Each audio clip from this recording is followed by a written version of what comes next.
Hi there, Scorpio. Thank you for joining me for your monthly forecast for June. A collection of 3 planets in your sector of psychology is in place as this month begins. The Sun, Mars, your co-ruler, and also Mercury. Now Mercury is twisting backwards through to the 11th. And when it comes to joint finances, you do need to take care of the detail of things to avoid any mishaps.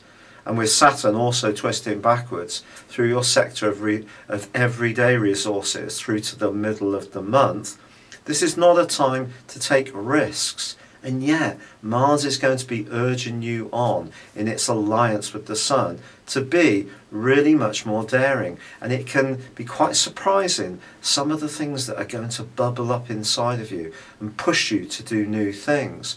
Because the Sun's combination with Mars in this sector can be one which triggers unconscious needs and desires in a way which can be exciting, but also quite baffling, because you could find yourself being drawn towards doing something that only quite recently would not have been on your agenda.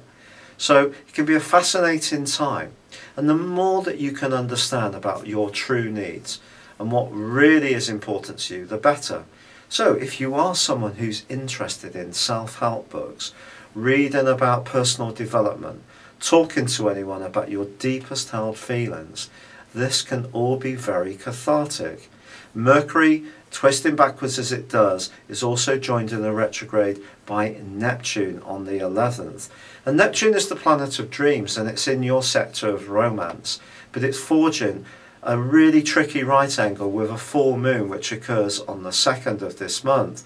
So the following 2 weeks and then Neptune's retrograde suggest there could be some confusion around your love life, particularly about who contributes, or at least who is committed to your cause. It could be you who's thinking afresh about your needs. With Venus moving, the planet of relating, on the 6th, this is good in terms of cultivating relationships with people you meet through business, or someone who's older or much younger than you. Or perhaps you're thinking more about where you live. Venus can be fortunate through this area, and with Jupiter right at the top of your scope, joined by Venus, and feeding in brilliantly to both the Sun and also Mars for the first 3 weeks of this month, don't be surprised if the compulsions you have are linked to the type of work you do or where you live. Something can change, something can come to an end, something can start again. After every ending there is new life. And if you do find yourself mourning some kind of strand that does come to a close, do be positive. In fact, with Saturn re-entering your sign at the heart of this month, perhaps there's something you need to become more conscious of. And there may be a need to just cut back on how you spread yourself out and be much more disciplined over the following 4 months, from the middle of this month through to the middle of August. This is a reprise of Saturn's journey through your sign, which lasted 2¼ years through to just before Christmas last year. You know that may have coincided with some difficult events, with some restrictions, but it also taught you about the things that were truly important, and it also taught you that you can get through things, that you have a fantastic fighting spirit and survival instinct, which is better than virtually any other zodiac sign. So do keep the faith. And also, as the Sun and Mars move into the 9th solar house of your situation on the 22nd and the 25th respectively, but still very close beside one another, suddenly new light pours in.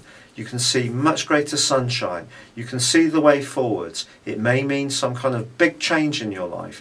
But often with Scorpios, that's what happens. You can be committed to something for the long term in a huge way, and then it will all completely change and you go off in a new direction. And that's entirely possible as this month draws to a close.